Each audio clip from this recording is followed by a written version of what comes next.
नमस्कार. इग्नाइट अकॅडमीत आपणा सर्वांचं खूप खूप स्वागत. पुन्हा एकदा सरळ सेवेच्या माध्यमातून नोकरी मिळवण्याची संधी आहे. एक नवीन जाहिरात आली आहे. त्या जाहिरातीबाबत आपण आज बोलणार आहोत. जाहिरात आहे तुळजाभवानी मंदिर संस्थान तुळजापूर अंतर्गत विविध संवर्गाच्या सरळ सेवेची पदे भरण्याबाबत. ग्रुप सी आणि ग्रुप डी ची ही पदं आहेत. आजच्या या व्हिडिओमधून माहिती जाणून घेणार आहोत. नेमकी कोणती पदं आहेत, यासाठी वयोमर्यादा किती असावी लागते, शैक्षणिक पात्रता काय लागते, परीक्षा कशी असणार आहे, वेतन श्रेणी किती आहे आणि फॉर्म भरण्याची शेवटची तारीख काय आहे. बघा, या ठिकाणी ही जाहिरात प्रसिद्ध आहे. श्री तुळजाभवानी मंदिर संस्थान तुळजापूर विविध संवर्गातील सरळ सेवेची रिक्त पदे भरण्यासाठीची जाहिरात. बरोबर आहे. ही जी जाहिरात आहे ही तुम्हाला श्री तुळजाभवानी.org या वेबसाईटवरती बघायला मिळेल आणि त्याच पद्धतीनं अर्ज करण्यासाठी ibpsonline.ibps.in या संकेतस्थळाचा वापर करायला सांगितलेला आहे. म्हणजेच आपल्याला एक गोष्ट कळली की ही जी परीक्षा आहे ही IBPSच्या माध्यमातून होणार आहे. बघा, आता या ठिकाणी ऑनलाईन फॉर्म कधीपर्यंत भरायचे आहेत, हे एक शुद्धीपत्रक आहे. या शुद्धीपत्रकानुसार आपल्याला 12/4/2024 ऐवजी आता म्हणजे 12/4/24 ही शेवटची तारीख होती, पण त्याऐवजी आता 27 एप्रिल पर्यंत आपल्याला फॉर्म भरता येणार आहे. त्यामुळे सरळ सेवेच्या माध्यमातून ज्यांना सरकारी नोकरी हवी असं वाटतंय त्यांच्यासाठी खूप चांगली संधी आहे. आता यामध्ये बघा, ऑनलाईन पद्धतीने आपल्याला फॉर्म भरायचा आहे.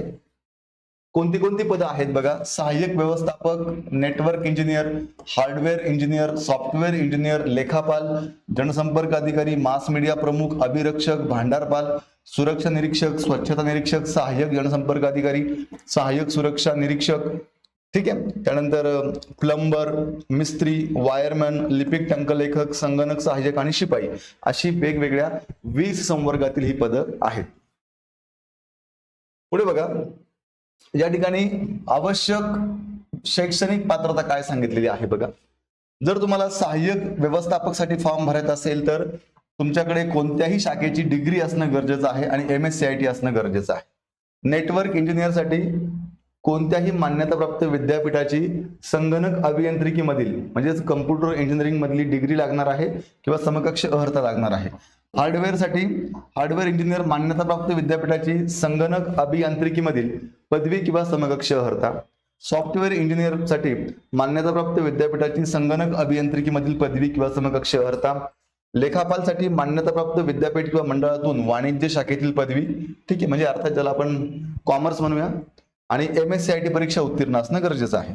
जनसंपर्क अधिकारीसाठी bachelor of social work, BSW किंवा bachelor of business administration BBA किंवा वृत्तपत्र विद्या किंवा जनसंज्ञापन पदवी त्याला आपण BJ म्हणतो किंवा मान्यताप्राप्त विद्यापीठाकडील कोणत्याही शाखेची पदवीधारक व पत्रकारिता पदविका आणि MSCIT, ठीक आहे. पुढे बघा, मास मीडिया प्रमुख यासाठी मान्यताप्राप्त विद्यापीठाकडील कोणत्याही शाखेची पदवीधारक व पत्रकारिता पदविका म्हणजेच जर्नलिझम मध्ये डिप्लोमा सांगितलाय आणि डिग्री सांगितलेली आहे कुठल्याही शाखेची आणि MSCIT, ठीक आहे. त्यानंतर अभिरक्षकासाठी बघा काय सांगितलंय, पदेस graduate degree of recognised university in zoology, ठीक आहे, किंवा बॉटनी और अँथ्रोपोलॉजी और एन्शियंट हिस्ट्री और एन्शियंट कल्चर ऑफ आर्किओलॉजी आणि MSCIT, ठीक आहे.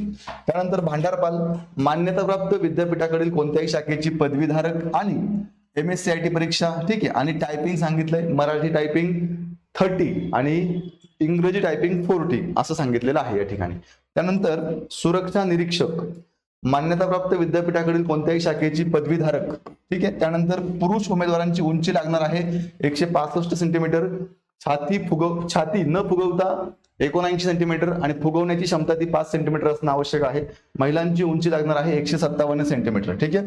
त्यानंतर स्वच्छता निरीक्षक मान्यताप्राप्त विद्यापीठाकडील कोणत्याही शाखेचा पदवीधारक आणि मान्यताप्राप्त संस्थेचा स्वच्छता निरीक्षक पदविका अभ्यासक्रम उत्तीर्ण असलेला आणि MSCIT परीक्षा प्रमाणपत्र असलेला. त्यानंतर पुढे बघा, सहाय्यक जनसंपर्क अधिकारी BSW किंवा BBA किंवा BJ किंवा मान्यताप्राप्त विद्यापीठाकडील कोणत्याही शाखेचा पदवीधारक व पत्रकारिता पदविका आणि MSCIT, ठीक आहे. त्यानंतर सहाय्यक सुरक्षा निरीक्षक कोणत्याही विद्यापीठातील तुम्ही ग्रॅज्युएट असणं गरजेचं आहे. त्यानंतर मेल म्हणजे पुरुषांची उंची 165 सेंटीमीटर, छाती न फुगवता 79 सेंटीमीटर, 5 सेंटीमीटर ती फुगली पाहिजे. महिलांच्या बाबतीमध्ये 157 सेंटीमीटर उंची. त्यानंतर सहाय्यक स्वच्छता निरीक्षक, मान्यताप्राप्त विद्यापीठाकडील कोणत्याही शाखेचा पदवीधारक, मान्यताप्राप्त संस्थेचा स्वच्छता निरीक्षक पदविका अभ्यासक्रम उत्तीर्ण असलेला आणि MSCIT असलेला. प्लंबर, माध्यमिक शालांत परीक्षा म्हणजेच इयत्ता 10वी उत्तीर्ण असणं गरजेचं आहे. आणि शासकीय औद्योगिक प्रशिक्षण संस्था म्हणजेच ITI मधून तुम्ही ITI मधून प्लंबरचा कोर्स तुमचा पूर्ण झालेला असला पाहिजे आणि नॅशनल अप्रेंटिसशिप उत्तीर्ण असलेलं प्रमाणपत्र. ठीक आहे. त्यानंतर पुढे बघा, मिस्त्रीला इयत्ता 10वी सांगितलंय. त्यानंतर ITI मधून गवंडी या पदाचा अभ्यासक्रम पूर्ण केलेला असला पाहिजे आणि नॅशनल अप्रेंटिसशिप उत्तीर्ण प्रमाणपत्र लागणार आहे. वायरमन, पुन्हा माध्यमिक शालांत म्हणजे 10वी ITI मधून तुम्ही वायरमनचा कोर्स पूर्ण केलेला असणं गरजेचं आहे आणि नॅशनल अप्रेंटिस उत्तीर्ण असणं गरजेचं आहे. लिपिक टंकलेखक यासाठी कोणत्याही शाखेचा पदवीधारक म्हणजे डिग्री लागेल, MSCIT लागेल, टायपिंग मराठी 30, इंग्लिश 40 लागणार आहे. आणि याच्यामध्ये अजून एक गोष्ट सांगितलेली आहे की सदर पदासाठी टंकलेखन कौशल्य चाचणी देणे बंधनकारक आहे. म्हणजे नुसते सर्टिफिकेट असून चालणार नाही, तर तुम्हाला याचं एक प्रॅक्टिकल सुद्धा द्यावं लागणार आहे, लक्षात घ्या. त्यानंतर संगणक सहाय्यक, संगणक शाखेतील पदविका किंवा समकक्ष म्हणजेच डिप्लोमा लागणार आहे संगणक शाखेतला. आणि शिपाई, माध्यमिक शालांत परीक्षा म्हणजेच इयत्ता 10वी. असे ही वेगवेगळे 20 संवर्ग आहेत. यापैकी तुम्ही ज्या संवर्गासाठी अर्ज भरायला पात्र होतात तिथे तुम्ही अर्ज भरू शकता. खूप चांगली संधी आहे. आता बघा या ठिकाणी काय होतं, या ठिकाणी काही विशिष्ट शैक्षणिक निकष असल्यामुळे इथे कॉम्पिटिशन पण कमी असतं, हे लक्षात घ्या. त्यामुळे इथे सिलेक्शनचे चान्सेस जास्त असतात. आता वयोमर्यादा बघा, ओपन कॅटेगरीला 18 ते 33 आहे. ओपन सोडून बाकी सगळ्यांना 18 ते 43 आहे. दिव्यांग उमेदवार 45 आहे. प्रकल्पग्रस्त भूकंपग्रस्त असाल तर 45 आहे. अंशकालीन 55 आहे. माजी सैनिक असाल तर सशस्त्र दलात केलेली सेवा अधिकचे 3 वर्ष आहे. ठीक आहे. आणि त्यानंतर मग पुढे बघा, वरील सर्व पदांसाठी आवश्यक सामायिक अर्हता. लहान कुटुंबाचं प्रतिज्ञापत्र द्यावं लागणार आहे, हे काही नवीन सांगायची गरज नाही. आता वेतन श्रेणी बघा, या ठिकाणी सहाय्यक व्यवस्थापक S14 मध्ये 38,600 ते 1,22,800. नेटवर्क इंजिनिअरिंगला पण तेवढंच आहे. हार्डवेअर इंजिनिअरिंगला पण तेवढंच आहे. सॉफ्टवेअर इंजिनिअरिंगला पण तेवढंच आहे. लेखापाल S13 मध्ये 35,400 ते 1,12,400. जनसंपर्क अधिकारी S13 मध्ये 35,400 ते 1,12,400. ठीक आहे. त्यानंतर मास मीडिया प्रमुखला पण तेवढंच आहे. अभिरक्षकला पण तेवढंच आहे. त्यानंतर भांडारपालला बघा S10 मध्ये 29,200 ते 92,300. सुरक्षा निरीक्षकला S10 मध्ये 29,200 ते 92,300. स्वच्छता निरीक्षकला S10 मध्ये 29,200 ते 92,300. सहाय्यक जनसंपर्क अधिकारी S8 मध्ये 25,500 ते 81,100. सहाय्यक सुरक्षा निरीक्षक S8 मध्ये 25,500 ते 81,100. सहाय्यक स्वच्छता निरीक्षक 25,500 ते 81,100 S8 मध्ये. आता बघा, सहाय्यक स्वच्छता निरीक्षक, प्लंबर, मिस्त्री, वायरमन या सगळ्यांना S8 मध्ये 25,500 ते 81,100 एवढी वेतन श्रेणी आहे.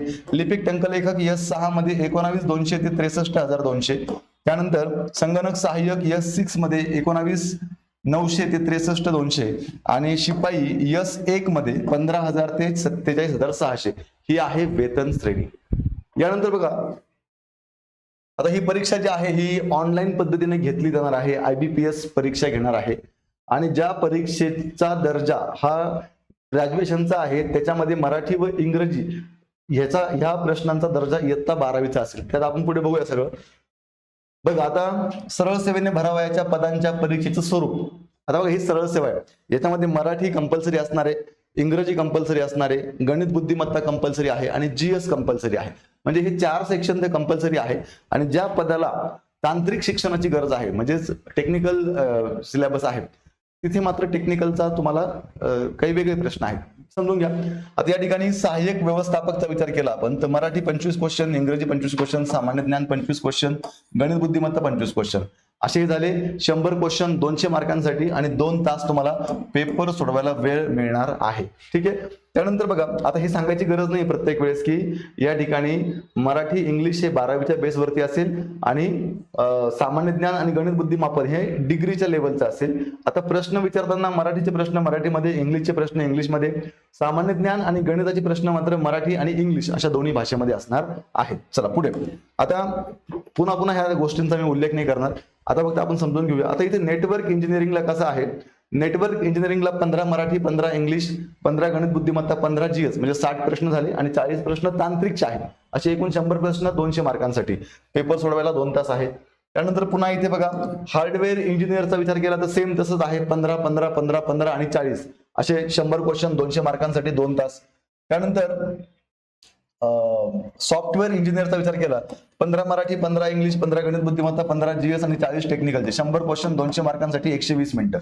त्यानंतर लेखापालचा विचार केला तरी सेम तसंच आहे, 15 15 15 40 म्हणजे 100 प्रश्न 200 मार्कांसाठी 120 मिनिटांमध्ये सोडवायचं. त्यानंतर जनसंपर्क अधिकारीचा विचार केला तर जनसंपर्क अधिकाऱ्याला टेक्निकलचे क्वेश्चन नसणार आहेत, फक्त मराठी 25, इंग्रजी 25, सामान्य ज्ञान 25 आणि बुद्धिमापन चाचणी 25 असे 100 प्रश्न 200 मार्कांसाठी. मास मीडिया प्रमुखचा विचार केला तर येस, मास मीडिया प्रमुख टेक्निकलचे क्वेश्चन आहेत, म्हणजे टेक्निकलचे 40 आणि बाकी 15 15 15 म्हणजे अशा पद्धतीने 100 क्वेश्चन 200 मार्कांसाठी. त्यानंतर अभिरक्षकला 15 मराठी, 15 इंग्लिश, 15 गणित बुद्धिमत्ता, 15 जीएस आणि 40 टेक्निकल असे 100 क्वेश्चन 200 मार्कांसाठी. यानंतर भांडारपालला टेक्निकलचे क्वेश्चन नसणार आहेत, 25 25 25 25 असे 100 प्रश्न असणार आहेत. त्यानंतर सुरक्षा निरीक्षकचा विचार केला तरी सेम पॅटर्न आहे, 25 मराठी, 25 इंग्रजी, 25 गणित बुद्धिमत्ता, 25 जीएस. त्यानंतर स्वच्छता निरीक्षकचा विचार केला तर स्वच्छता निरीक्षकला मात्र टेक्निकलचे 40 क्वेश्चन आहेत. जिथे टेक्निकलचे 40 क्वेश्चन येणार आहेत तिथे मग हे बाकीचे विषय आहेत, मराठी, इंग्लिश, गणित बुद्धिमत्ता आणि जीएस, इथे मात्र 15 15 15 क्वेश्चन असणार आहेत. आणि जिथे टेक्निकल नाहीये तिथे मात्र 25 25 25 क्वेश्चन असतात. ठीक आहे, चला पुढे. सहाय्यक जनसंपर्क अधिकारी याला टेक्निकलचा पोर्शन नाहीये, 100 क्वेश्चन म्हणजे 25 प्रत्येक सेक्शनला 25 क्वेश्चन. त्यानंतर सहाय्यक सुरक्षा निरीक्षकला सुद्धा सेम 25 25 25 25 प्रश्न. त्यानंतर सहाय्यक स्वच्छता निरीक्षकचा विचार केला तरी त्याला टेक्निकलचे 40 क्वेश्चन आहे, बाकी 15 15 क्वेश्चन आहेत. आणि पुढे बघा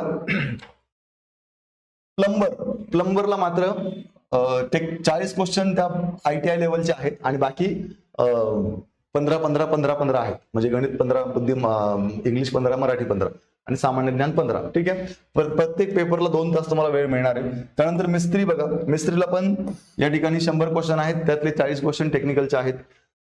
वायरमॅनचा विचार केला तर पुन्हा तेच सिस्टीम आहे, 40 क्वेश्चन तुमचे टेक्निकलचे आहेत आणि बाकीचे क्वेश्चन तुमचे मग मराठी, इंग्लिश, गणित बुद्धिमत्ता आणि जीएस याचे आहेत. ठीक आहे, त्यानंतर पुढे बघा लिपिक टंकलेखकला मात्र या ठिकाणी टेक्निकलचा काही पार्ट नसतो, मराठी, इंग्लिश, गणित बुद्धिमत्ता आणि जीएस. त्यानंतर संगणक सहाय्यकला पुन्हा 15 15 क्वेश्चन आहेत, 15 15 15 15 आणि 40 क्वेश्चन तुमच्या रिलेटेड टू संगणक. त्यानंतर शिपाई पदाचा विचार केला तर या ठिकाणी 25 मराठी, 25 इंग्लिश, 25 गणित बुद्धिमत्ता आणि 25 जीएस अशा प्रकारे 100 प्रश्न 200 मार्कांसाठी आणि 2 तास तुम्हाला पेपर सोडवायला वेळ भेटणार आहे. मग साधारणतः मराठी व्याकरण, इंग्रजी व्याकरण, गणित बुद्धिमत्तामध्ये नेमका आणि जीएस मध्ये काय सिलेबस असणार आहे तर बघा सिलेबस कॉमन आहे. मराठीमध्ये सर्वसाधारण शब्दसंग्रह, वाक्यरचना, व्याकरण, म्हणी व वाक्यप्रचार यांचा अर्थ म्हणजेच कोणत्याही सरळ सेवेला जो अभ्यासक्रम असतो तोच. त्यानंतर इंग्लिशचा विचार केला तर जनरल व्होकॅब्युलरी आहे, सेंटेन्स स्ट्रक्चर आहे, ग्रामर आहे, idioms and phrases and their meaning and uses आहे. ठीक आहे, त्यानंतर बुद्धिमापन चाचणीचा विचार केला तर सामान्य बुद्धिमापन व आकलन, तर्कक्षमता आणि अंकगणित आधारित प्रश्न. आणि जर जीएसचा विचार केला आपण तर जीएसच्या बाबतीमध्ये आधुनिक भारताचा इतिहास, भारताचा व महाराष्ट्राचा भूगोल, भारतीय अर्थव्यवस्था, ग्राम प्रशासन, जिल्हा प्रशासन, राज्य प्रशासन, रचना, संघटन कार्य, महाराष्ट्रातील समाज सुधारक, चालू घडामोडी, भारताचे शेजारील राष्ट्रांचे संबंध, कृषी आणि ग्रामीण विकास, संबंधित जिल्ह्याचा भूगोल, सामाजिक इतिहास, हवामान इत्यादी स्थानिक बाबी आणि वैशिष्ट्य. ठीक आहे, आता या ठिकाणी विद्यार्थी मित्रांनो सरळ सेवेच्या माध्यमातून पुन्हा एकदा आपल्याला आता याच्या व्यतिरिक्त ना जे टेक्निकलचे क्वेश्चन असतील, ज्या ज्या पदाला तांत्रिकचे प्रश्न आहेत त्या त्या पदाला त्या पदानुसार तांत्रिकचे प्रश्न असणार आहेत, हे लक्षात घ्या. ठीक आहे, मग आता या ठिकाणी एक लक्षात घ्या, सरळ सेवेच्या माध्यमातून आपल्याला एक चांगली नोकरीची संधी आहे. परीक्षा IBPS घेणार आहे, त्यामुळे या ठिकाणी खूप पारदर्शकपणे परीक्षा होईल, यात कुठल्याही प्रकारे शंका नाही. आणि एकच परीक्षा द्यायची आहे, एक पेपरतून आपल्याला डायरेक्ट नोकरी मिळणार आहे. हा संपूर्ण सिलेबस कव्हर करणारी आपली इग्नाइट अकॅडमीची एक बॅच आहे. या बॅच मध्ये हा जो काही अभ्यासक्रम मी डिस्कस केलाय, ठीक आहे, तांत्रिकचे प्रश्न सोडले तर बाकी मराठी, इंग्लिश, गणित बुद्धिमत्ता आणि जीएस हा संपूर्ण सिलेबस जो तुम्हाला आउट ऑफ मार्क मिळवून देऊ शकतो तो या बॅच मध्ये कव्हर केलेला आहे. सरळ सेवेची आपली इग्नाइट अकॅडमीची बॅच आहे. यासाठी तुम्हाला इग्नाइट अकॅडमीचं ऍप्लिकेशन डाउनलोड करून ही बॅच जॉईन करायची आहे. अधिक माहितीसाठी 8888 99 61 16 या नंबरला फोन करायचा आहे. आणि अशाच प्रकारे स्पर्धा परीक्षांच्या बाबतीतले नवीन नवीन व्हिडिओ बघण्यासाठी इग्नाइट अकॅडमीचं युट्यूब चॅनल सबस्क्राईब करायचं आहे. विद्यार्थी मित्रांनो, एक नवीन शुद्धीपत्रक आहे, त्यानुसार आपल्याला फॉर्म भरायला काही दिवस वाढवून भेटलेत. या संधीचं नक्की सोनं करा आणि येणाऱ्या काळात एक नोकरी पक्की करा.